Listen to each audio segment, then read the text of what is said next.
স্বার্থপর এই দুনিয়ায় কেউ কারো খবর নেয় না দোস্ত। এই স্বার্থপর দুনিয়ায় কেউ খবর নেয় না। তুমি যেদিন মরে যাবা, আমি যেদিন মরে যাব, সেদিনও পৃথিবীতে সূর্য উঠবে, চাঁদ উঠবে, এই গাড়ি চলবে, সিএনজি চলবে, অটো চলবে, দোকানপাট খুলবে, ব্যস্ত মানুষ সব বাজার ব্যবসা ঠিকই চলবে, সব দৌড়াচ্ছে, শুধু আমি নিস্তব্ধ, শুধু আমি থেমে গেলাম। আমার হাত আর নড়ে না, পা আর নড়ে না, আমার আর চোখ খোলে না, আমার আর জিন্দিগির কোনো স্পন্দন নাই। এরই নাম দুনিয়া, এরই নাম দুনিয়া। বিকালবেলা যারা জানাজা পড়ছে, এই স্ত্রী ছেলে কাঁদছে সারাদিন বাপের জন্য, স্বামীর জন্য, এই মানুষগুলোই রাত্র 9টায় আবার পাশের বাড়ির থেকে রান্না করে আনছে, এরাই পেট ভরে ভাত খাইতেছে। এরই নাম দুনিয়া, এর নাম দুনিয়া, এর নাম দুনিয়া। এই মানুষগুলো তো একদিন উপাস থাকলো না, আপন সন্তান, আপন স্ত্রী। তাহলে ধোকার এই দুনিয়া কার জন্য সাজাইল?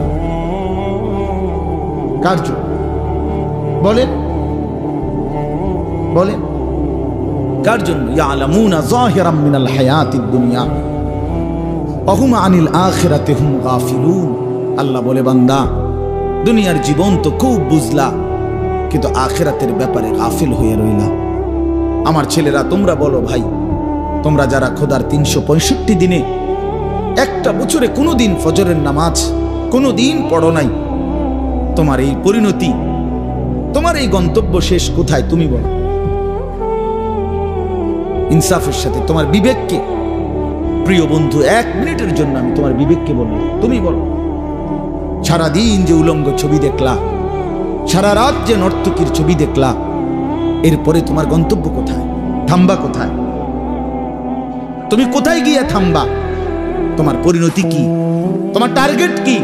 এই নাচ, এই গান, এই ছবি, এই জেনা, এই ব্যভিচার, এই মদ, এই জুয়া, এই ফেন্সিডিল, এই ইয়াবা, আরে নাফরমান, তোরে শেষ পর্যন্ত কোথায় গিয়ে থামাবে? তোরে একটা জানোয়ার ছাড়া, একটা কুকুর বিড়াল ছাড়া, একটা হাইওয়ান ছাড়া আর কিচ্ছু বানাবে না। তোরে একটা নর পশু বানায় দিবে। চরিত্রহীন মানুষ থাকে না, লম্পট কোনোদিন মানুষ হয় না। মদখোর, নেশাখোর, জুয়ারি, ফেন্সিখোর, বাবাখোর, ডাইলখোর, ইয়াবাখোর, ফুট্টাখোর, হারামখোর, ওই মানুষ থাকে না, ওই জানোয়ার হয়ে যায়। জানোয়ার, জানোয়ার হয়ে যায় বেটা, জানোয়ার হয়ে যায়। যে কপাল সেজদা দেয় না, সে কপাল, যে মানুষ মানুষ হয়ে সেজদা দেয় না, আল্লাহর কসম, আল্লাহ তাআলা কোরআনে বলছে, ইবলিস তুই সেজদা দিলি না, আজকের থেকে তুই শয়তান। এজন্য যে কপাল সেজদা দেয় না, সে মানুষ নয়, শয়তান। শয়তান বেটা, তুই বেটা শয়তান, শয়তান। এটা একটা ছোট্ট কথা আগে বুঝেন, সবাই বুঝতে ভালো। কোরআনুল কারীমের মধ্যে আছে, হযরত মুসা আলাইহিস সালামকে আল্লাহ তাআলা প্রথম যখন তুর পাহাড়ে, আমরা সবাই জানি যে আল্লাহ তাআলা মুসা আলাইহিস সালামের সাথে তুর পাহাড়ে কথা বলছেন বহুবার, মানে ওয়াহি নাজিল করছে। আল্লাহর কথা মানেই ওয়াহি। তো প্রথমবার যখন মুসা আলাইহিস সালাম তুর পাহাড়ের ওই টিলাতে উঠলেন, তো সেখানে আল্লাহ তাআলা স্পষ্ট কোরআন শরীফে আছে, আল্লাহ তাআলা প্রথমেই বলে দিয়েছেন, ইন্নী আনা রব্বুক ফাখলা'না আলাইক। মুসা, আমি তোমার রব, আমি তোমার মহান মালিক আল্লাহ। তুমি ফাখলা'না আলাইকা, তোমার 2টা জুতা খুলে ফেলো, 2টা জুতা খুলে ফেলো। আনা আখতারতুকা, আমি তোমাকে নির্বাচিত করেছি। ফাসতামি' লিমা ইউহা, অতএব আমি যা ওয়াহি নাজিল করতেছি, বলতেছি, তা মনোযোগ দিয়ে শোনো। তাহলে এখন কি বোঝা গেল? তাফসীরের মধ্যে আছে, জুতা খুলতে বললেন কেন? প্রশ্ন হলো, জুতা খুলতে বললেন কেন? কথা বললে বলবে। তো আল্লাহ তাআলা এটা বুঝাইছেন, মুসা, আমি রব্বুল আলামিনের কথা শুনবার আদব জুতা খুলে বসে, এই জন্য আদব শিখাইছেন, আদব শিখাইছেন। কোরআন সুন্নাহর ইলমের মধ্যে, কোরআন সুন্নাহর জ্ঞানের মধ্যে একটা জিনিস ভীষণ জরুরি, সেটা হলো আদব। 2টা জিনিস একসাথে গঠন করতে হয়। এজন্য আমাদের মাদ্রাসাগুলোতে দুই জিনিস একসাথে পড়ায়, একটা হলো এলেম আর একটা হলো আদব। এই জন্য মাদ্রাসাওয়ালারা তাদের বাচ্চাদেরকে যেমন পড়ায়, তো বাচ্চার ওযু গোসল, চলা ফেরা, উঠা বসা, কথাবার্তা, চাল চলনের দিকেও নজর রাখে, যে ছেলেটা দাঁড়াইয়া পেশাব করে কিনা, ছেলেটা টয়লেট পেপার ব্যবহার করে কিনা, দস্তরখান বিছায়া খানা খায় কিনা, বাবা মাকে সালাম দেয় কিনা, ইত্যাদি ইত্যাদি। মানে শুধু শব্দ মুখস্থ করছে, পড়া দিছে, পড়া নিছে, এটা না, তার সাথে সাথে তার জীবন গঠন হচ্ছে কিনা, আদব শিখতেছে কিনা, আখলাক শিখতেছে কিনা, এইটা হলো একই সাথে লক্ষ্য থাকে। এই জন্য হাদিসের মধ্যে আছে, আমাদের প্রিয় নবী সাল্লাল্লাহু আলাইহি ওয়াসাল্লাম বলছেন, আল্লামানি রব্বি ফাআহসানা তা'লিমি ওয়া আদ্দাবানি রব্বি ফাআহসানা তা'দীবি। এই একটি হাদিসে নবীজি দুইটা কথা বলছেন, যে আমার আল্লাহ আমাকে সর্বোত্তম ইলম জ্ঞান শিখিয়েছেন এবং আমার আল্লাহই আমাকে সর্বোত্তম আদব শিখিয়েছেন। তাহলে একই সাথে বলছে নবীজি, আল্লামানি রব্বি আদ্দাবানি রব্বি, আল্লাহই আমাকে ইলম শিখিয়েছেন, আল্লাহই আমাকে আদব শিখিয়েছেন। কেন নবীজি বাম পাও দিয়া টয়লেটে ঢুকছেন, কেন ডান পাও দিয়া মসজিদে ঢুকছেন?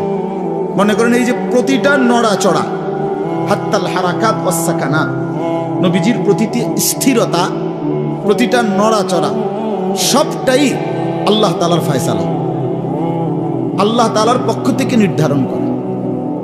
তিনি সাহাবীদের সাথে পরামর্শ করছে অথবা নিজে নিজে ভাবছে যে কেমনে শুইলে ভালো হয়, কেমনে হাঁটলে ভালো হয়, না না, আল্লাহ তাআলার পক্ষ থেকে নির্ধারণ করে দেওয়া। এই জন্য বাপ, এটা জরুরি বিষয়, এটা আল্লাহর কোরআনের মজলিস, বরকতময় মজলিস। এখানে জুতা খুলে আল্লাহর কথা শুনলে বরকত হয়, এটা আদব। সবাই যারা মুসা আলাইহিস সালামের ওই ঘটনাটা জানে, কোরআন শরীফে স্পষ্ট আছে যে তখন প্রচন্ড ঠান্ডা ছিল, ভীষণ ঠান্ডা, কুয়াশা, নিচে বরফ। মুসা আলাইহিস সালামের স্ত্রী, ওই যে শুআয়ব আলাইহিস সালামের মেয়ে, যাকে তিনি 10 বছর পরে বিয়ে করে আনতেছিলেন, উনি প্রচন্ড শীতে কাঁপতেছিল। এই সময় মুসা আলাইহিস সালাম একটু আগুনের তালাশে তুর পাহাড়ের ওই টিলার মধ্যে উঠছিলেন। স্ত্রীকে বলছে, ইন্নী আনাস্তু নারা, আমি একটু আগুন তালাশ করে আনি, যদি আগুনটা আনতে পারি তাহলে আগুনের মধ্যে যদি তোমার শরীরে একটু সেঁক দাও তাহলে গরমটা আর শীতটা একটু কম লাগে। মানে সে শীতকালে আগুন দিয়ে আগের দিনে খুব ছিল, তাহলে বোঝা গেল এত ঠান্ডা, এত প্রচন্ড শীতে যে কাঁপতেছে। কিন্তু এরপরেও আল্লাহ তাআলা বললেন আগে জুতা খুলো, অথচ এই ঠান্ডার মধ্যে জুতা না খুললে ভালো ছিল, কিন্তু এরপরও আল্লাহর কথা শুনবার আদব, জুতা খুলে শুন। হাদিসের মধ্যে কথা স্পষ্ট আছে, আল্লাহর নবী সাল্লাল্লাহু আলাইহি ওয়াসাল্লাম কখনোই খাবার জুতা পরিহিত অবস্থায় খাইতেন না, জুতা পায়ে কখনোই তিনি খাবার খাইতেন না, বরং জুতা খুলে পিঠ সোজা রাইখা, মাথা নিচের দিকে নোয়াইয়া, দুই হাঁটু উপরের দিকে তুলে বিনয়ের সাথে আল্লাহর নবী সাল্লাল্লাহু আলাইহি ওয়াসাল্লাম খাবার গ্রহণ করতেন।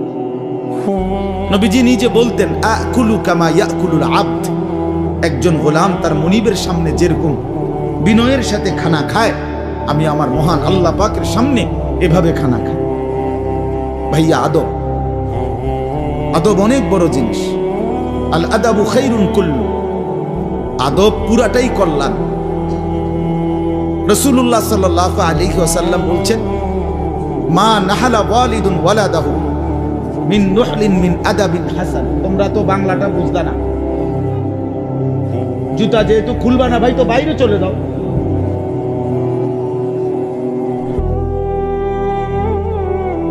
আশ্চর্য মানুষ।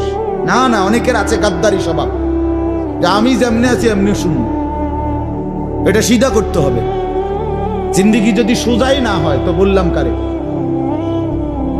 বললাম কাকে?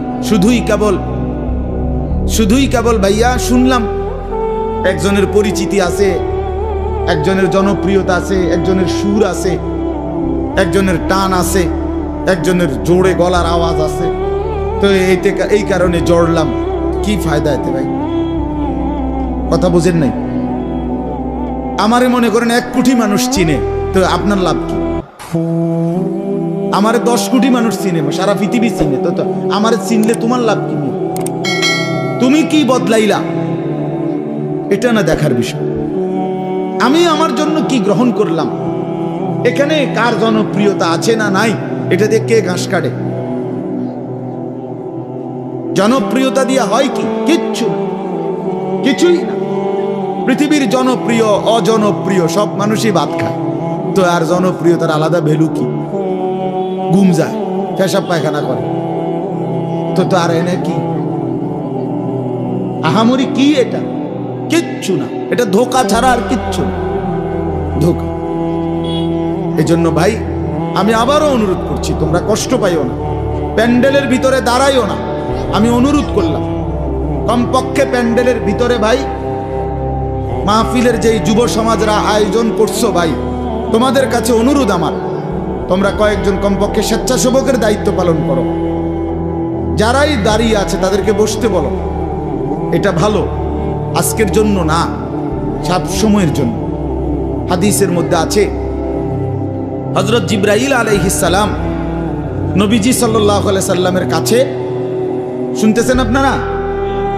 নবীজির কাছে যখন হযরত জিবরাইল মানুষের আকৃতিতে আসতেন, জিবরাইল আলাইহিস সালাম কখনো কখনো তার মূল আকৃতিতে অদৃশ্যভাবে ওহী নাজিল করতেন, কোরআন। আবার কখনো কখনো মানুষের সুরত ধরেও নবীজির সামনে আসতেন। হাদিসে কথা স্পষ্ট আছে যে যখনই জিবরাইল মানুষের আকৃতিতে নবীজির কাছে আসতেন, তো নবীজির সামনে এসে আদবের সাথে বসতেন। কিভাবে বসতেন? হাদিসের এই শব্দটা পর্যন্ত আছে, ফাসনাদা রুকবাতাইহি ইলা রুকবাতাইহি। মানে করেন নবীজি এদিকে ফিরা, তো জিবরাইল ওইদিকে মুখোমুখি মুখোমুখি বসতেন, এভাবে যে উভয়ের হাঁটু বরাবর, বুক বরাবর, চোখ বরাবর, এইভাবে মনোযোগ দিয়ে জিবরাইল আলাইহিস সালাম নবী সাল্লাল্লাহু আলাইহি সাল্লামের সামনে বসতেন। এরপরে তিনি বিভিন্ন বিষয় বলতেন, শুনতেন, নবীজির সাথে কথা বলতেন। তাইলে আদব এটা।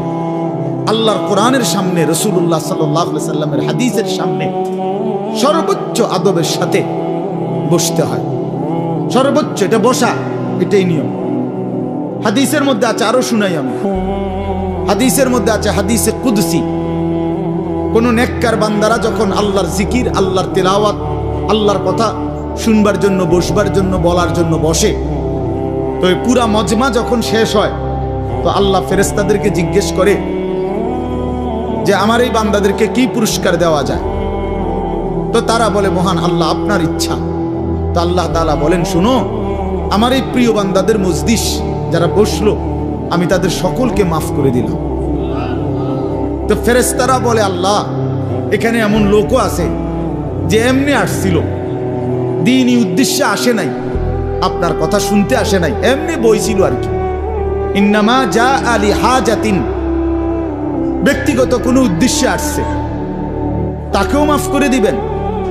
তখন আল্লাহ তাআলা বলেন হাদিসে কুদসি, হুমুল কওমু লা ইয়াশকা বিহিম জালিসুহুম, এই শব্দটা বুঝাইতে চাই। আল্লাহ তাআলা তখন বলেন, আমার প্রিয় বান্দাদের মজলিস, তো এজন্য হুমুল কওমু লা ইয়াশকা বিহিম জালিসুহুম, এমন কওম, যে কওম, আল্লাহ বলে আমার নেক বান্দাদের মজলিস এমন মজলিস যেখানে যেই বসছে আমি আল্লাহ কাউকে বঞ্চিত করি না, কাউকেই বঞ্চিত করব না, বরং ফেরেশতারা শোনো, আমি সকলকেই মাফ করে দিলাম। তাহলে এইখানে কথাটা কি? যে জালিসুহুম, আমার নেক বান্দাদের সাথে যারা বসছে আমি সকলকে মাফ করে দিলাম। তাহলে বোঝা গেল বসার গুরুত্বটা আলাদা। এই এতগুলো কথা বলার পরে আর আমার পক্ষে আর কিছু বলার নাই এই বিষয়ে। কোরআন সুন্নাহর আলোকে বললাম। এরপরে কোনো বদনসিব যদি নাই বসে, তার কি করার আছে? তার কি মাথার বাড়ি দেওয়া যাবে? কথা বুঝছেন না? কাজেই এরপরে কোনো দুর্ভাগা না বসলে ঠিক আছে। ইসরাফিলের ফু যেদিন দিবে সেদিনও বহু মানুষ গাফেল থাকবে। হাদিসে আছে ইসরাফিলের ফু হবে, পৃথিবীতে ভূমিকম্প শুরু হবে, জমিন কাঁপতে শুরু করবে, আসমান ভাঙতে শুরু করবে, তখনও গাফলতের মধ্যে বহু মানুষ থাকবে। এই অবস্থাতেই মৃত্যু হবে, এই অবস্থাতেই হাসর হবে। কাজেই গাফেল থাকবেই, গাফেল থাকবেই। এই জন্য আল্লাহ তাআলা আমাদের প্রত্যেককে আল্লাহর কথা, কোরআন সুন্নাহর কথা মনোযোগ দিয়ে আন্তরিকতা নিয়ে শুনবার তৌফিক দান করেন। এবার আর একটা কথা, ছোট্ট কথা, সেটা হলো ভাই, মেহেরবানি করে প্রত্যেকে এই যাদের হাতে মোবাইল, এই হাতে ধরা এই মোবাইলগুলো নামায় ফেলো। আল্লাহর ওয়াস্তে আমার এই কথাটা রাখো, ভালো হবে। আমি তোমাদের কল্যাণের জন্য বললাম। আল্লাহর ওয়াস্তে এই হাতের মোবাইলটা অল্প একটু সময়ের জন্য আমি অনুরোধ করলাম, এটা নামাইয়া এটা বন্ধ করে দাও। এমনি শুনো, চেহারার দিকে তাকাইয়া শুনলে দোস্ত ভালো হবে, মনোযোগ বাড়বে, দিলে কথা জমে।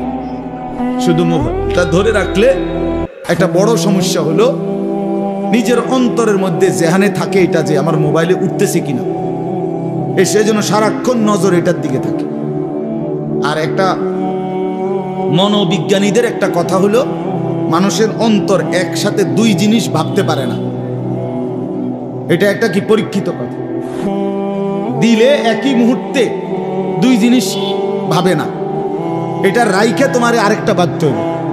তাহলে এখন যেহেতু তোমার ফিকিরে মনোযোগ মোবাইলটাতে উঠতেছে কিনা ঠিক মতো, তাহলে আর নিজের জন্য কিছু গ্রহণ হবে না। মোবাইলে উঠছে ঠিক আছে, সুন্দর, আওয়াজও ক্লিয়ার হয়েছে, পুরা বয়ানটাও উঠছে, তো এরম তো ওয়াজ লাখ লাখ আছে মোবাইল। তো নিজের জন্য কি হলো? আমার দিলের জন্য আমি কি নিলাম, আমার নিজের জন্য আমি কি নিলাম? এই জন্য দোস্ত, এটা জরুরি বিষয়, এটা গুরুত্বপূর্ণ বিষয় যে নিজের জন্য গ্রহণ করা। তু আগার মেয়েরা নিহি বানতা না বান, আপনা তো বান। ভারতীয় উপমহাদেশের একজন বিখ্যাত বুজুর্গ বলছেন, সৈয়দ আবুল হাসান আলী নদভী রহমতুল্লাহ আলাই, হে যুবক, যদি তুমি মানুষের কল্যাণ, সমাজের কল্যাণ, কারো কোনো উপকার যদি করতে নাও পারো, আপনা তো বান, নিজের ভালোটুকু তো করো, নিজের কল্যাণটা তো কমপক্ষে ভাবো, নিজেরে কমপক্ষে সুন্দর বানাও। আমি কে, আমি কোত্থেকে আসলাম, আমারে কে বানাইলো, আমি কোত্থেকে আসলাম, কেন বানাইলেন, আমি ফিরে যাব কোথায়? প্রতিনিয়ত দোস্ত বন্ধু আমার, বাপ আমার, যে মানুষগুলো কবরে চলে যায়, তাদেরকে কে নিয়ে যাচ্ছে? কেউ তো নিজের থেকে মরতে চায় না, আত্মীয় স্বজনও তো কারো মৃত্যু চায় না, কিন্তু একজন অদৃশ্য মালিক নিয়ে যাচ্ছে। কেন নিয়ে যায়? কেন নিয়ে যাচ্ছেন? কোথায় নিয়ে যাচ্ছে? এজন্য প্রিয় বন্ধু, বাপ, এটা আমাদের ভাবা উচিত, এতটুকু যে আমি নিজের কমপক্ষে ভাবি, আপনা তো বান। কুরআনুল কারীমে আল্লাহ বলছে, ইয়া আইয়ুহাল্লাযীনা আমানু আলাইকুম আনফুসাকুম, হে ঈমানদারগণ, মুমিনগণ, তোমরা নিজেকে নিয়ে নিজেকে সাজাও, গড়ো। আলাইকুম আনফুসাকুম, নিজেকে মজবুত করে ধরো, নিজের ভালোটুকু করো, নিজের সৌন্দর্যটুকু বুঝো। কুরআনুল কারীমে আল্লাহ বলছে, ভাইয়া, ওয়ালা তুলকু বিআইদিকুম ইলা তাহলুকা, হে আমার বান্দা, নিজেকে নিজে ধ্বংস করে দিও না, নিজেকে নিজে বরবাদ করে দিও না। একটা মোটর সাইকেল, অনেক ছেলে পেলে, আমি প্রায় সময় বলি, আমার এতটা মায়া লাগে যে হায়, নিজে একটা মোটর সাইকেল এইভাবে চালায়, মনে হয় একটা কুত্তাও এভাবে দৌড়ায় না, এত দ্রুত গতি। আহা সন্তান, অ্যাক্সিডেন্ট করলে তো তোমারই পাওটা ভাঙ্গা যাবে, অ্যাক্সিডেন্ট করলে তোমার মাথাটা ফাইটা যাবে, অ্যাক্সিডেন্ট করলে তুমি তো রক্তাক্ত হয়ে যাবে। এতটুকু ভালো যদি না বুঝে এই পাগল, এই মাতাল, কি পরিমাণ মাতাল, কি পরিমাণ মাতাল। খুব জোরে চালাইলে মানুষে দেখবো, মানুষে দেখতে দেখতে তো তুমি গেছোই গা, তো কি দেখতো মানুষে? এটা দেখবো কি? তা তুমি দেখবার আগে তো তুমিই তো দৌড় দিছো কুত্তার মতো, তো তোমার কি তা চাইতো মানুষ? কি দেখবো? এটা দেখার কি আছে এটাতে? আস্তাগফিরুল্লাহ, আস্তাগফিরুল্লাহ। এরকম অসংখ্য বিষয় আছে যে তুমি যদি মনে করো দিবানিশি চরিত্রহীনতার মধ্যে ডুবে গেলা, উলঙ্গ ছবি, নর্তকীর নাচ, জেনা, ব্যভিচারের দৃশ্য দেখলা, সারা রাত সারা দিন মোবাইলে, প্রিয় বন্ধু আমার, ভাই আমার, তুমি একবার ইনসাফের সাথে ভাবো যে এর পরিণতিতে তোমার হালাত কি হবে। তোমার শরীর, তোমার যৌবন, তোমার যৌন শক্তি, তোমার যৌবনের সক্ষমতা, এটা যখন প্রয়োজনের মুহূর্তে হারায় যাবে, তুমি যখন ফকির হয়ে যাইবা, একদিন শরীরের সক্ষমতার অভাবে যখন ধুকে ধুকে কাঁদবা, দুনিয়া তো বেইজ্জতি, আখেরাত তো বেইজ্জতি, তো কি হবে সেদিন? কে তোমার খবর নিবে? কে কার খবর নেয়? স্বার্থপর এই দুনিয়ায় কেউ কারো খবর নেয় না দোস্ত। এই স্বার্থপর দুনিয়ায় কেউ খবর নেয় না। তুমি যেদিন মরে যাবা, আমি যেদিন মরে যাব, সেদিনও পৃথিবীতে সূর্য উঠবে, চাঁদ উঠবে, এই গাড়ি চলবে, সিএনজি চলবে, অটো চলবে, দোকানপাট খুলবে, ব্যস্ত মানুষ, সব বাজার ব্যবসা ঠিকই চলবে, সব দৌড়াচ্ছে, শুধু আমি নিস্তব্ধ, শুধু আমি থেমে গেলাম। আমার হাত আর নড়ে না, পা আর নড়ে না, আমার আর চোখ খোলে না, আমার আর জিন্দিগির কোন স্পন্দন নাই। এরই নাম দুনিয়া, এরই নাম দুনিয়া। বিকাল বেলা যারা জানাজা পড়ছে, এই স্ত্রী ছেলে কাঁদছে সারাদিন বাপের জন্য, স্বামীর জন্য, এই মানুষগুলোই রাত্র 9টায় আবার পাশের বাড়ির থেকে রান্না করে আনছে, এরাই পেট ভরে ভাত খাইতেছে। এরই নাম দুনিয়া, এর নাম দুনিয়া, এর নাম দুনিয়া। এই মানুষগুলো তো একদিন উপাস থাকলো না, আপন সন্তান, আপন স্ত্রী, তাহলে ধোকার এই দুনিয়া কার জন্য সাজাইল? কার জন্য বলেন, বলেন কার জন্য? ইয়ালামুনা যাহিরাম মিনাল হায়াতিদ দুনিয়া ওয়া হুম আনিল আখিরাতি হুম গাফিলুন। আল্লাহ বলে, বান্দা, দুনিয়ার জীবন তো খুব বুঝলা, কিন্তু আখিরাতের ব্যাপারে গাফিল হয়ে রইলা। আমার ছেলেরা, তোমরা বলো ভাই, তোমরা যারা খোদার 365 দিনে একটা বছরে কোনোদিন ফজরের নামাজ কোনোদিন পড়ো নাই, তোমার এই পরিণতি, তোমার এই গন্তব্য শেষ কোথায় তুমি বলো? ইনসাফের সাথে তোমার বিবেককে, প্রিয় বন্ধু, 1 মিনিটের জন্য আমি তোমার বিবেককে বললাম, তুমি বলো, সারাদিন যে উলঙ্গ ছবি দেখলা, সারা রাত যে নর্তকীর ছবি দেখলা, এরপরে তোমার গন্তব্য কোথায়? থামবা কোথায়? তুমি কোথায় গিয়ে থামবা? তোমার পরিণতি কি? তোমার টার্গেট কি?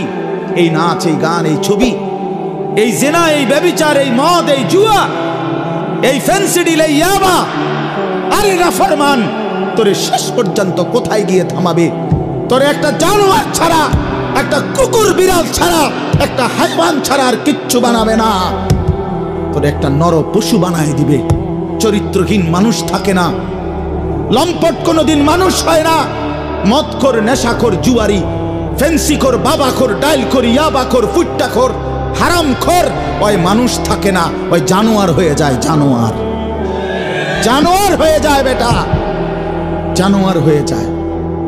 যে কপাল সেজদা দেয় না, সে কপাল, যে মানুষ মানুষ হয়ে সেজদা দেয় না, আল্লাহর কসম, আল্লাহ তাআলা কোরআনে বলছে, ইবলিস তুই সেজদা দিলি না, আজকের থেকে তুই শয়তান।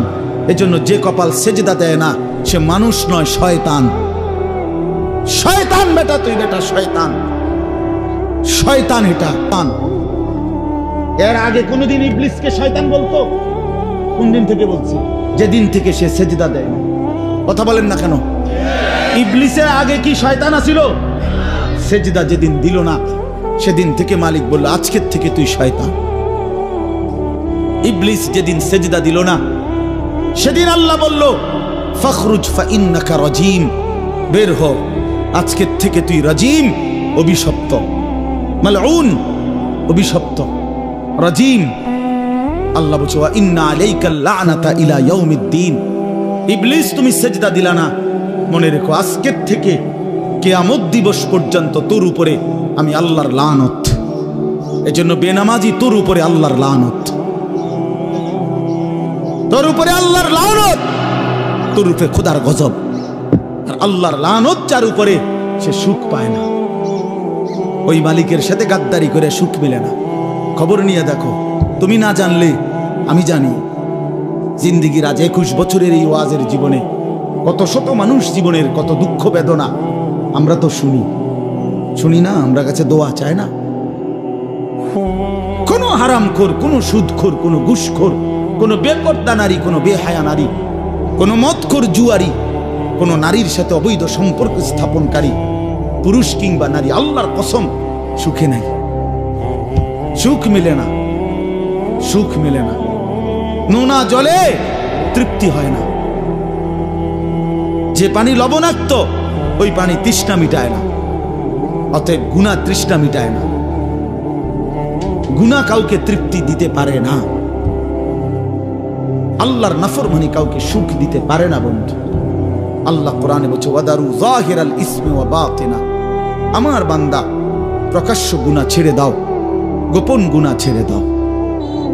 আল্লাহ বলছে ওয়ালা তাকরাবুল ফাওয়াহিশা মা যাহারা মিনহা ওয়া মা বাতান। আল্লাহ বলছে বান্দা প্রকাশ্যে কিংবা গোপনে কোনো অশ্লীলতা, বেহায়াপনা, অসভ্যতার কাছেও যেও না। আল্লাহ বলছে ওয়ালা তাকরাবুজ জিনা, জিনা ব্যভিচারের কাছে, নারীর সাথে অবৈধ কোনো রকম সম্পর্কে যেও না বান্দা। ইন্নাহু কানা ফাহিশা, এটা বড় বেশি অশ্লীলতা। ওয়াসাআ সাবিলা, এটা বড় মন্দ পথ। হায় যুবক, ভুল করো না। ওই নারীর ফাঁদে একদিন তোমার সে জাহান্নামে পৌঁছায় দিবে, একদিন তোমার কবরে পৌঁছায় দিবে।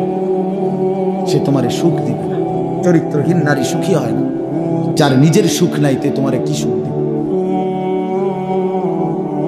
সুখ দিবে কিভাবে? সিনেমার নর্তকী সুখ দিবে কিভাবে? সে নিজে তো সুখে নাই, সে তো সুখে নাই। এই জন্য এটা জরুরি। বাবাদেরকেও বলি, হায়াতের 60 বছরেও যারা গুনাহ ছাড়তে পারেন নাই, মনে রাখেন বাপ, এই কবর দেখা যায়, কবর দেখা যায়। চলেন এবার তরজমাটা শুনেন, তাইলেই আমার কথা শেষ। একটু দেখেন কোরআনুল কারীমের 30 নম্বর পারা 102 নম্বর সূরা। সূরাটার নাম আত-তাকাসুর। ছোট্ট একটা সূরা, 8টা আয়াত আমি তেলাওয়াত করছি। এই ছোট্ট সূরাটার তরজমা বলেই আমি আমার কথা শেষ করে ফেলব ইনশাআল্লাহ। আল্লাহ তাআলা আমাদেরকে তৌফিক দান করুন। এই সূরাটার একটা ছোট্ট প্রেক্ষাপট আছে, কেন নাজিল হলো। এটারে আরবিতে শানে নুজুল বলে। অর্থ হলো শানে নুজুল হলো, কেন নাজিল হলো সূরাটা। রাসূলুল্লাহ সাল্লাল্লাহু আলাইহি ওয়াসাল্লামের জামানায় মক্কায় কুরাইশ বংশের লোকেরা, নবীজির বংশের নাম হলো কুরাইশ বংশ নাকি। এই কুরাইশ বংশের মধ্যে আবার ছোট ছোট গোত্র ছিল। এই ছোট গোত্র, মনে করেন আমার দাদা তো প্রথম, ধরে নিলাম আমগো এই বাড়ি, মনে করেন তো আমার দাদা ছিল প্রথম, দাদা বাড়িটা বাঁধছে, কথার কথা। তো এখন আমার দাদার 4 ফুট, মানে আমার বাপ চাচারা 4 জন। তো আগে তো দাদার সাথে বাপ চাচারা 4 জন একসাথে ছিল। তো দাদা মরে গেল, এখন বাপ চাচাদেরও সংসার বড় হয়ে গেল।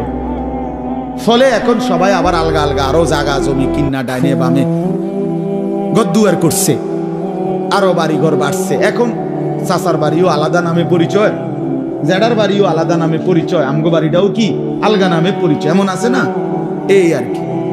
তো প্রথমত তো বড় বংশটা পুরাটার নাম হলো কুরাইশ, কিন্তু এরপরে আবার এর অধীনে ধীরে ধীরে ছোট ছোট আরো গোত্র ছিল, আরো বংশ ছিল।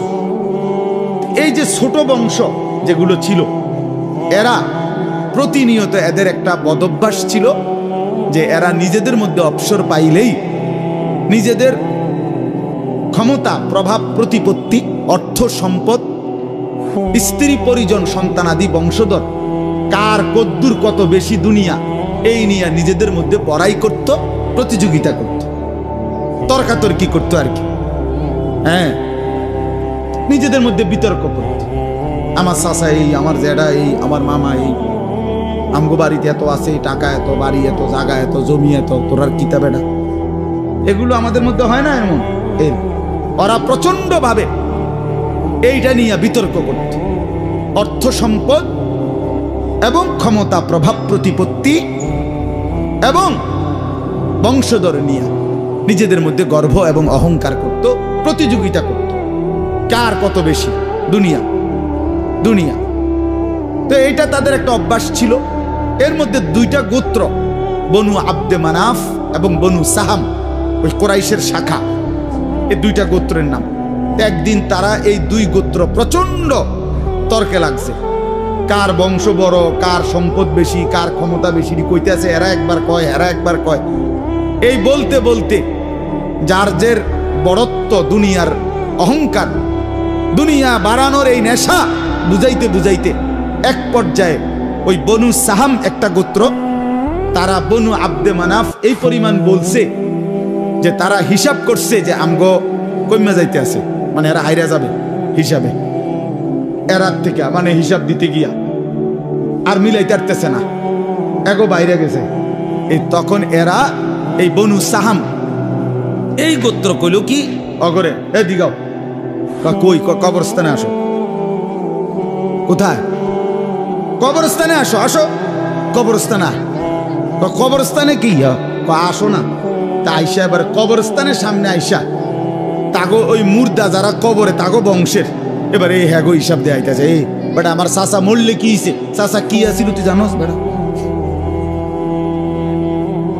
আমার দাদা মরলে কি হয়েছে বেটা? হ্যাঁ, আমার দাদার ভয়ে দাদা নিজে কাঁপতো বেটা। তার মানে এবার অহংকার করতে করতে দুনিয়ার বড়াই বুঝাইতে বুঝাইতে জীবিত দিয়ে আর হিসাব না মিলাইতে পাইরা কই গিয়া পড়ছে? কবরস্থানে গিয়া পড়ছে। এদের এই মন্দ আচরণ আল্লাহ তাআলা নারাজ হয়ে আল্লাহ তাআলা তখন এই আচরণের কারণে কোরআনুল কারীমের এই সূরাটা নাজিল করছেন। 102 নম্বর সূরা আত-তাকাসুর নাজিল করে আল্লাহ বললেন, হায় বান্দা কি করছো, করছোটা কি? এইনি কাজ ছিল, এইনি কথা ছিল তোমাদের। দুনিয়া বাড়ানোর নেশা, দুনিয়ার প্রতিযোগিতা, সম্পদ, বংশধর, এই গর্ব, এই বড়াই, এই হিসাব তোমাদেরকে ডুবাইয়া দিল, আখিরাত তো ভুলাইয়া দিল। এই তখন আল্লাহ তাআলা বলেন, কি বলেন শুনেন, আলহাকুমুত তাকাসুর। আলহাকুম এই শব্দের দুইটা অর্থ, শাগালাকুম ও আনসাকুম। আল্লাহ তাআলা বলেন, হায় আলহাকুম তোমাদেরকে ব্যস্ত করে ফেললো দুনিয়া, আর আনসাকুম আল আখিরা তোমাদেরকে আখিরাত ভুলাইয়া দিল। তোমরা কবর ভুলে গেলা, হাসর ভুলে গেলা, পরকালের হিসাব ভুলে গেলা, আখিরাত ভুলে গেলা, আর দুনিয়ার মধ্যে ডুবে গেলা। কি কারণে ডুবলা, কি কারণে আখিরাত ভুললা? আত-তাকাসুর এই বাড়ানোর প্রতিযোগিতা, অর্থ সম্পদ, ক্ষমতা, বংশধর, টাকা পয়সা, মাল দৌলত, এগুলো বাড়ানোর নেশা তোমাদেরকে আখিরাত ভুলাইয়া দিল আর দুনিয়ার মধ্যে ডুবাইয়া ফেললো, ব্যস্ত করে ফেললো। হাত্তা জুরতুমুল মাকাবির। আল্লাহ বলেন, হায় বান্দা এক পর্যায়ে কবরস্থানেই পৌঁছে গেল। এর ডাইরেক্ট কথা, শেষ পর্যন্ত কবরস্থানে চলে গেলা। অহংকার করতে করতে, বড়াই করতে করতে, দুনিয়া সাজাইতে সাজাইতে, দুনিয়া মিলাইতে মিলাইতে। এ কথার দুই অর্থ। এবার এক হলো সরাসরি ওদেরকে বলছে কাজটা তোমরা ভালো করলা না, আরেকটা হলো আমাদের সবাইকে বলছে, আমার বান্দারা তোমরা যারা এই পরিমাণ দুনিয়া নিয়ে ব্যস্ত হইলা, দুনিয়া সাজাইতে লাগলা, যে এক পর্যায়ে এই দুনিয়া সাজাইতে সাজাইতেই হাত্তা জুরতুমুল মাকাবির কবরে পৌঁছে গেলা, একদিন মরে গেলা, অথচ আখিরাতের কোনো পুঁজি নাই, কবরের কোনো সামান নাই। কামটা কি করল, কামটা কি করল, কাজটা কি করলা বান্দা, কি করল? হায় বান্দা 60 বছর বয়স, আজও আখিরাতের পুঁজি কই। 30 বছর, আজও আখিরাতের পুঁজি কই। এরই মধ্যে তো একদিন কবরেই পৌঁছে যাবে। কবরেই এই যে দেখেন কবরবাসীদের রুহের মাগফিরাত কামনায় মাহফিল। আমি এই জন্য এই আয়াত পড়ছি। পুরা কোরআনুল কারীমের মধ্যে এই একবারই কবর এই শব্দটা আছে এই সূরার মধ্যে একমাত্র। হাত্তা জুরতুমুল মাকাবির, এই কবরস্থান, কবর, এই কথাটা কোরআনের এই সূরাতেই আছে। আল্লাহ তাআলা বলেন, বান্দা দুনিয়ার লোভে ডুবে আখিরাতকে ভুলে তুমি বাড়ানোর নেশা, তোমার প্রতিযোগিতা, আরো চাই, আরো চাই, আরো চাই, আরো চাই, এটা তো একদিন তোমার কবরস্থানেই পৌঁছায় দিল, কবরস্থানে পৌঁছায় দিল। আমার বাপ, আমার বন্ধু, আমার জওয়ান সাথী সবাই নিয়ে ভাবি, আমিও আপনিও ইনসাফের সাথে। দুনিয়া আমারে কি পরিমাণ ব্যস্ত করে দিল। 60 বছরের বয়স্ক মানুষ, 70 বছরের বয়স্ক মানুষ, হিসাব শুধুই দুনিয়া, হিসাব করতেছে এখনো দুনিয়া। দুনিয়া মিলছে খুশি, দুনিয়া মিলে নাই খুশি নেই। যখন দুনিয়া মোটামুটি গুছাইতে পারছে তৃপ্ত, আর দুনিয়া গুছাইতে পারে নাই অতৃপ্ত। অসংখ্য মানুষকে শুনবেন দুনিয়া গুছাইয়ে ফেলছে, 3টা ছেলে বিদেশ পাঠাইছি হুজুর, 4টা মেয়ে বিয়ে দিছি, বাড়িতে একটা বিল্ডিং করছি, 4টা রুম, ভিতরে 2টা বাথরুম, আল্লাহর রহমতে রাস্তার লগে কুদুর জায়গা কিনছি, ব্যাংকেও কিছু টাকা পয়সা জমছে, বাজার সদাই কইরা খাইয়া পইরা আল্লাহর রহমতে আমরা দোয়ায় 10 জনের দোয়ায় ভালো আছে, খালাস জিন্দিগি মিলে গেছে, জীবনের টার্গেট অর্জন হয়ে গেছে। চাচা তৃপ্ত, 60 বছরের বয়স্ক বাবা তৃপ্ত হয়ে গেছে, তার পৃথিবীতে আসার উদ্দেশ্য অর্জন হয়ে গেছে।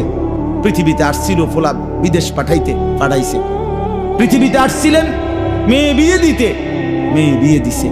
দুনিয়ায় আসার 60 বছরের একটা টার্গেট ছিল, একটা বিল্ডিং করবে, বিল্ডিংটা হইছে আলহামদুলিল্লাহ। তো চাচা কবর, হাসরের ময়দান, ফুলসেরাত,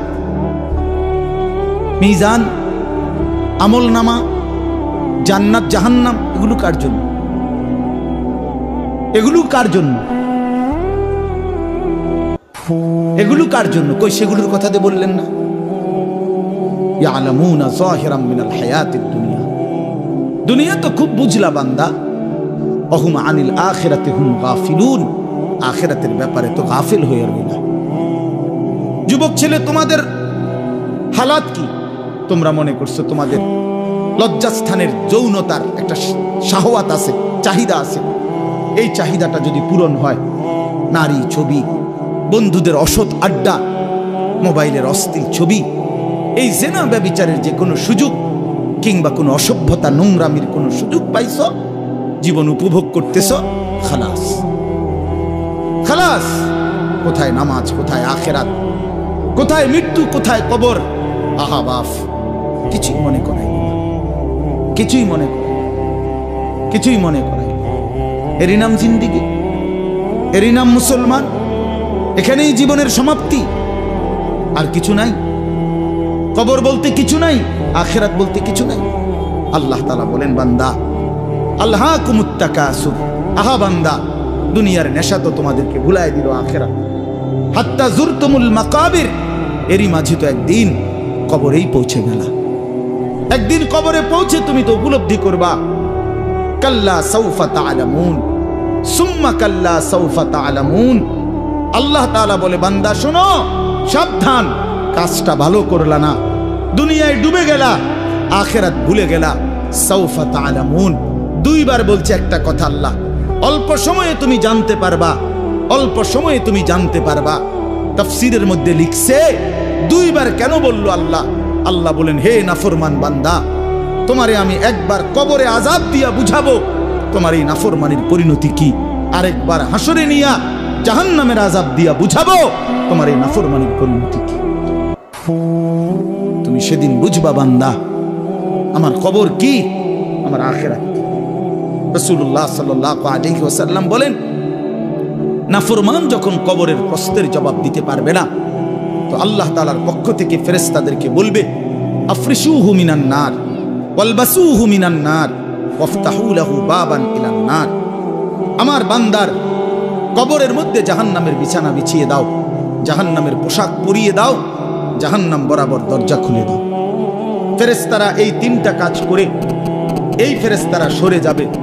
আল্লাহর নবী সাল্লাল্লাহু আলাইহি সাল্লাম বলেন, কবর তখন তাকে একটা চাপ দিবে, এই চাপে এই ব্যক্তি ডান পাশের মাটি বাম দিকে, বাম দিকের মাটি ডান দিকে, এইভাবে আইসা চাপ মারবে।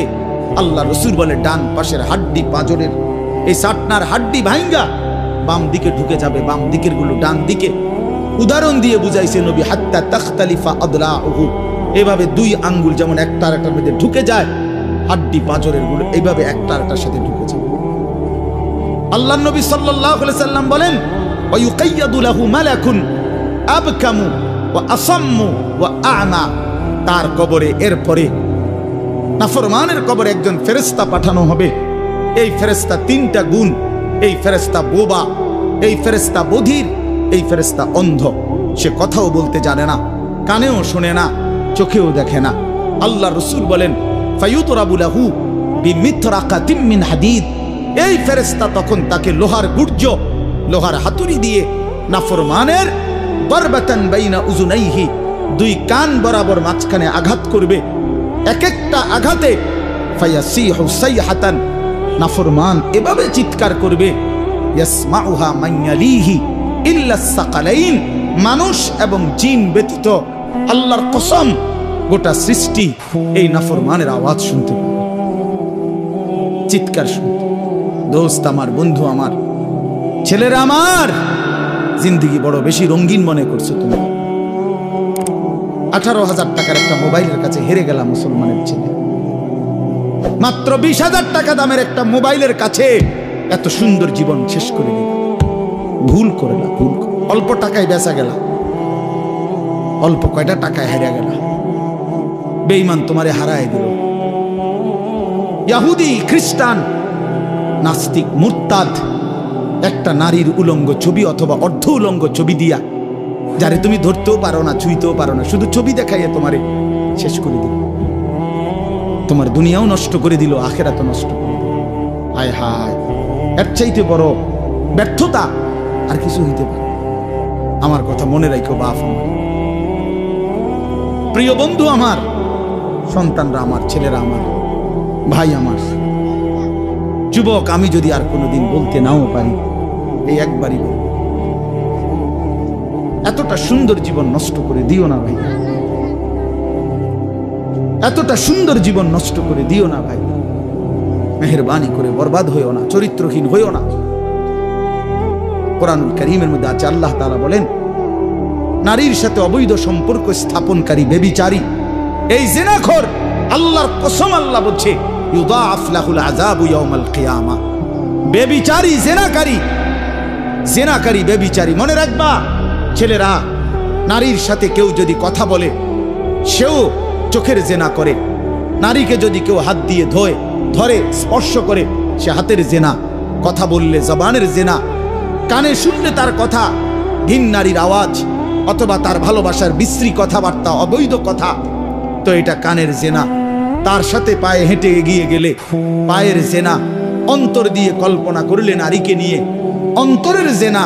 আর লজ্জাস্থান দিয়ে জেনা করলে সেটাও জেনা। আল্লাহর কসম, নবী বলছে সবটাই জেনা। চোখেরটাও জেনা, হাতেরটাও জেনা, পায়েরটাও জেনা, দিলেরটাও জিনা, মুখেরটাও জিনা, শব্দটাও, আবার লজ্জাস্থানেরটাও জিনা। অতএব যে কোনো স্বামী স্ত্রীর সম্পর্ক ব্যতীত ভিন নারী, ছবি হোক বাস্তবে হোক, নারীর সাথে যার সম্পর্ক, আল্লাহর কসম, রব্বে কাবার কসম, সে ব্যভিচারী, লম্পট, দুশ্চরিত্র, জেনাকার। আর আল্লাহ বলছে, আমি তোরে ডবল ডবল ইউদাআফ অর্থ ডবল রিডবল শাস্তি দেব কিয়ামতের দিন। ওয়া ইয়াখলুদ ফীহি মুহানা, এবং আল্লাহ বলে তারে বেইজ্জতি কইরা, লাঞ্ছিত কইরা চিরস্থায়ী জাহান্নামে ফেলে দেব। দোস্ত আমার, মনে রাখো বাপ, আমি খোলামেলা বললাম, আমি পরিষ্কার বললাম। হাজারো ছেলে তোমাদের চেহারা দেখে বোঝা যায় ভাইয়া। এখানেও তোমরা অনেক ছেলে চেহারা দেখলে বোঝা যায় আজকের সারাদিনে এক ওয়াক্ত নামাজ পড়ো নাই। কেমনে এত বড় পাষাণ হইলা? আল্লাহকে এইভাবে কেমনে ভুলে গেলা? কেমনে ভুলে গেলা? কেমনে ভুলে গেলা? কোরআন শরীফের আমি দুইটা কথা বলি। একটা কোরআন শরীফের আয়াত আছে, আমার বাপ আপনাদেরকেও শুনাই, আপনারা আপনাদের ছেলেদেরকে বইলেন। প্রয়োজনে ছেলেটাকে হাতে ধরে একটাবার চোখের পানি ফেলেন, মেয়েটারে হাতে ধরে চোখের পানি ফেলেন। আল্লাহ কোরআনে বলছে, ফাবি আইয়ি হাদিসিম বাদাহু ইউমিনুন। 29 নম্বর পারায় সূরা মুরসালাতের মধ্যে এই আয়াতটা আছে।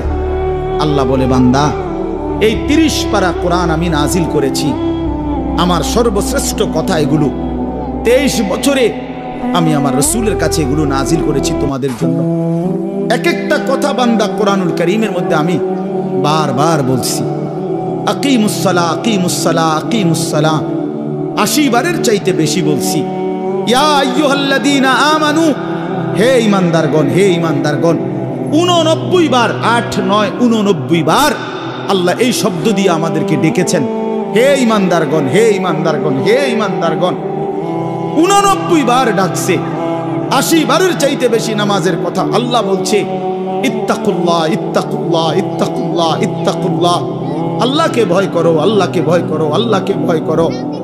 ওয়াইলুন ইয়াউমাইদিল লিল মুকাদ্দিবিন, সূরা মুরসালাতের একটা সূরাতে 10 বার, এক সূরার 50টা আয়াতের মধ্যে 10 আয়াতে এক কথা আল্লাহ 10 বার বলছে যে বান্দা তোমরা যারা নাফরমান মিথ্যাবাদী, সেদিন আখিরাতে তোমাদের জন্য জাহান্নাম জাহান্নাম জাহান্নাম জাহান্নাম জাহান্নাম 10 বার বলছে। তো আল্লাহ বলতে চাচ্ছে বান্দা এতবার বললাম, এতভাবে বললাম, এত বড় শ্রেষ্ঠ কোরআন নাজিল করলাম, তুমি বান্দা এবার আমারে বলো যে বান্দা আমি আর কতবার বললে, আর কেমনে বললে, আর কোন কিতাব নাজিল করলে, এক একটা কথা আর কতবার বললে তুমি আমারে মানতা, তুমি বলো। বলো মুসলমানের সন্তান, আর কতবার বললে তুমি নামাজ পড়তা? এই কথা যখন তোমার সামনে হাসরের ময়দানে ভাবে আল্লাহ জিজ্ঞেস করবে যে আর কতবার বললে বান্দা তুমি আমারে সেজদা করতা, কি জবাব দিবা বাপ? আর কতবার বললে তুমি সুদ ছাড়তা? 30 বছর মুসলমান সুদ খায়, 30 বছর টানা মুসলমান মিথ্যা বলে, 30 বছর মুসলমান প্রতিদিন ওজনে কম দেয়, এটা মুসলমান? 30 বছর ধরে মুসলমানের ঘরে প্রতিদিন রঙিন টেলিভিশনে নাচ গান নর্তকীর ছবি চলে, প্রতিদিন টেলিভিশন চলবে, এটা জিন্দেগি? এটাই জীবন? 60 বছর বয়স আপনি এখনো বিড়ি সিগারেট খাবেন, এটাই কথা ছিল? 60 বছর বয়স এখনো আপনি চা দোকানে টেলিভিশন দেখবেন, এই কি কথা ছিল চাচা? আহা, কবরে যাবেন কোন দিন? তাইলে মরণের কথা মনে পড়বে কোন দিন? যুবক ভাই বলো, 365 দিনে একটা বছর কোনোদিন ফজরের নামাজ পড়লা না, এ কেমন জিন্দেগি তোমার? তুমি আল্লাহরে এতটা ভোলা কেন ভুলে গেলা? এভাবে ছেড়ে দিলা কেন ভাই আমার? এই হলো একটা প্রশ্ন। আরেকটা প্রশ্ন হইল, লাকাদ মান্নাল্লাহু আলাল মুমিনিনা ইজ বাআসা ফীহিম রাসূলাম মিন আনফুসিহিম। আমার এটুকু কথা মনোযোগ দিয়ে শুনেন সবাই। নবী সাল্লাল্লাহু আলাইহি সাল্লামের ব্যাপারে আল্লাহ বলছে, বান্দা, হে আমার ইমানদার বান্দা, এই পৃথিবীর সমস্ত নিয়ামত আমি দিয়েছি সবার জন্য। আসমান জমিন চন্দ্র সূর্য আলো বাতাস, রোদ বৃষ্টি, হাসি কান্না, আনন্দ বেদনা, স্ত্রী সন্তান, গাছ ফল ফুল, ক্ষেত ফসল, টাকা পয়সা, জায়গা জমি, এগুলো তো আমি সবাইকে দিছি। কিন্তু তোমরা ইমানদারগণ শুনো, আমি মহান আল্লাহ রাব্বুল আলামিন তোমাদের জন্য একজন আলাদা আমার সর্বশ্রেষ্ঠ রাসূল, কলিজার টুকরা, আমার সবচেয়ে প্রিয় মাহবুব, আমার বন্ধু, আমার আখিরি রাসূল নবী মুহাম্মদুর রাসূলুল্লাহ সাল্লাল্লাহু আলাইহি সাল্লাম, তাকে আমি তোমাদের জন্য দিয়েছি। এটা আমার সর্বশ্রেষ্ঠ নিয়ামত। বলেন আলহামদুলিল্লাহ, বলেন আলহামদুলিল্লাহ। তো আল্লাহর নবী সাল্লাল্লাহু আলাইহি সাল্লাম, আপনাদের কাছে এই কথাটা বলি, যুবক ভাই তোমাদের কাছেও বলি, হাসরের ময়দানে মনে রাখো ভাইয়া, নবী সাল্লাল্লাহু আলাইহি সাল্লাম উম্মতের আমলনামা দেখবে, উম্মতের আমলনামা দেখবে নবী। আর দেখা নবী সাল্লাল্লাহু আলাইহি ওয়াসাল্লাম উম্মতের এই আমলনামা হাতে নিয়ে যখন দেখবে, পৃষ্ঠার পর পৃষ্ঠা ফজরের নামাজ নাই, 30 বছর মিথ্যা বলে, 30 বছর সুদের লেনদেন, 40 বছর হারামের ব্যবসা করছে, কোনো দিন 5 ওয়াক্ত নামাজ পড়ে নাই, স্ত্রী পর্দা করে নাই, ছেলেটা নামাজ পড়ে নাই, ঘরের মধ্যে অনবরত টেলিভিশন চলছে। প্রিয় ভাই আমার, বাপ আমার, আল্লাহর নবী সাল্লাল্লাহু আলাইহি সাল্লাম সেদিন চোখের পানি ফেলবে আর বলবে, উম্মত এটা কি আমলনামা নিয়ে আসছো? উম্মত তুমি আমার এত বড় বেইজ্জতি কেমনে করলে? আমি 23টা বছর তোমাদের জন্য কেঁদেছিলাম, সারা রাত এশার নামাজের পরে নবী দাঁড়াইছে কানতে কানতে, ফজরের আজান পর্যন্ত নবী উম্মতের জন্য দোয়া করছে আর চোখের পানি ফেলছে। তায়েফের পাথরের আঘাতে পিঠটা ছিদ্র করে ফেলছি, ক্ষুধার কষ্টে পেটে পাথর বেঁধেছিলাম। উহুদের দান দান শহীদ করা রক্ত নিয়ে উহুদের ময়দানে পড়েছিলাম বেহুশ হয়ে। ঘরের চুলায় 3 মাস আগুন জ্বলে নাই। এত কষ্ট, এত চোখের পানি, এত ক্ষুধার কষ্ট, এত রক্ত, বিনিময়ে উম্মত এটা কি নিয়ে আসলাম? নামাজ কই, সেজদা